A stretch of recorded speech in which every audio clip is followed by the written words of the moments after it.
안녕하세요. 2022 수능에서 서울대학교 기계공학과, 연세대학교 컴퓨터과학과를 합격했고 현재는 서울대학교 기계공학과 22학번에 재학 중인 허은준이라고 합니다. 2022 수능에서는 국어는 언어와 매체를 선택해서 원점수 85점을 받았고 수학 같은 경우는 미적분을 선택해서 96점, 영어는 2등급, 탐구는 지구과학 1에서 43점, 생명과학 2에서 47점을 받아서 1등급을 받았습니다.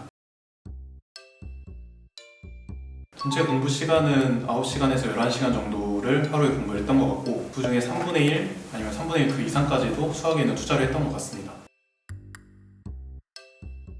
저에게 있어서 사실 상반기와 하반기를 나누기가 좀 애매한 게 제가 정시 수능 준비를 2학년 2학기 때부터 해서 2학년 2학기 때 이미 메가스터디 현우진 선생님의 뉴런 강의로 개념을 공부를 했기 때문에 상반기와 하반기로 나누기가 좀 애매하긴 한데 만약에 3학년 때 수능 준비를 처음 하는 고등학생 기준이라면 상반기 때는 개념 공부와 기출문제 분석을 동시에 진행을 했고 하반기에는 많은 양의 사설 문제 더해서 7.5유사까지 공부했던 것 같습니다.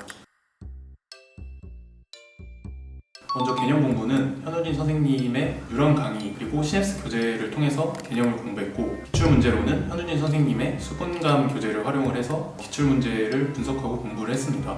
그리고 6평 전에는 개념 복습과 더불어서 기출 문제에 좀 초점을 둬가지고 수분감을 2회독에서 3회독 정도를 했던 것 같습니다. 6평 이후에는 사설 문제와 사설 모의고사 양의 비중을 늘리는 것에 초점을 둬서 공부를 했는데 사설 문제 같은 경우에는 똑같이 메가스터디 현우진 선생님의 드릴 시즌 1과 시즌 2를 모두 풀었고 더해서 시대인재 복수의 이해원 M제 그리고 시대인재 수학에서 주는 그런 자료들을 풀었습니다. 그리고 또 실전 모의고사로는 현우진 선생님의 킬링캠프 그리고 이해원 모의고사 그리고 시대인재의 서바이벌 모의고사 이렇게 3개를 풀었습니다.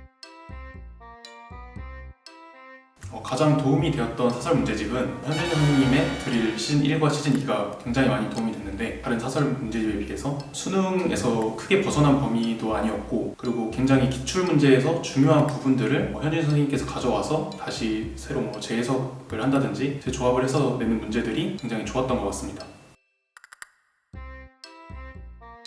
EBS 같은 경우는 수능 특강과 수능 완성을 각각 3회독과 2회독을 했는데요. 원래는 EBS 연계가 수학 같은 경우에는 크게 체감도 되지 않고 그렇게 연계된다는 느낌을 받지 못해가지고 한 번씩만 풀려고 했는데 이게 수능 특강과 수능 완성이 그다지 높은 난이도의 문제집은 또 아니어서 그냥 수학 공부하기 싫은 날이나 어려운 사설 문제집 풀 때 심심풀이용으로 좀 풀었던 것 같습니다.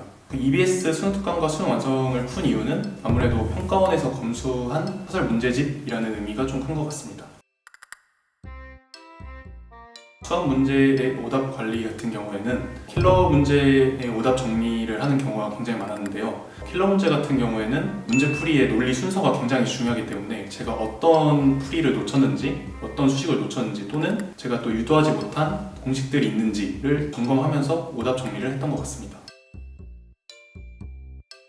킬러 문제를 풀기 위해서는 킬러 문제 풀이에 들어가는 논리 순서를 아는 게 굉장히 중요하다고 생각을 하는데요. 예를 들어서 킬러 문제에서 주어진 어떤 정보들을 이용해서 새로운 정보를 도출을 해낸다든지 어떤 공식을 사용해서 새로운 그래프를 유도한다든지 등의 뭔가 주어진 조건에서 해결하는 그 논리 순서가 굉장히 중요합니다. 그래서 킬러 문제를 풀거나 오답 정리를 할 때 그런 논리 순서에 굉장히 초점을 맞춰서 공부를 했던 것 같아요. 저만의 특별한 수학 공부법이라고 할 건 없고요. 수학 공부에 있어서도 국어 공부처럼 제가 공부한 수학 양 또는 푼 문제 양의 절대적인 양이 굉장히 중요하다고 생각을 했어요. 그래서 친구들이 기출 문제를 한 번 풀 때 나는 2번 보자 라는 마인드로 수학 공부하는 양에 굉장히 초점을 맞췄던 것 같습니다. 수학 공부를 어려워하는 학생들에게 해주고 싶은 말은 이 수학 문제를 풀기 전에 또는 이제 수학 공부를 시작하기 전에 어떤 마음의 차분함을 유지하라고 조언을 해주고 싶어요. 수학 문제를 풀 때는 진짜 온전히 집중을 해서 공부를 하거나 수학 문제를 풀었을 때 얻어가는 그 지식을 온전히 내 것으로 가져가는 느낌이 들어서 온전히 집중할 수 있는 환경을 만들거나 딱 마음이 차분해지는 상태를 유지하는 게 굉장히 중요한 것 같아요. 그래서 저 같은 경우도 그냥 핸드폰이 옆에 있고 집중되지 않는 상황에서 수학 공부를 했을 때랑 어떤 마음의 차분함을 유지하고 오로지 수학 문제에 집중해서 수학을 공부했을 때랑 체감되는 차이도 많이 느끼는 것 같다고 생각해요.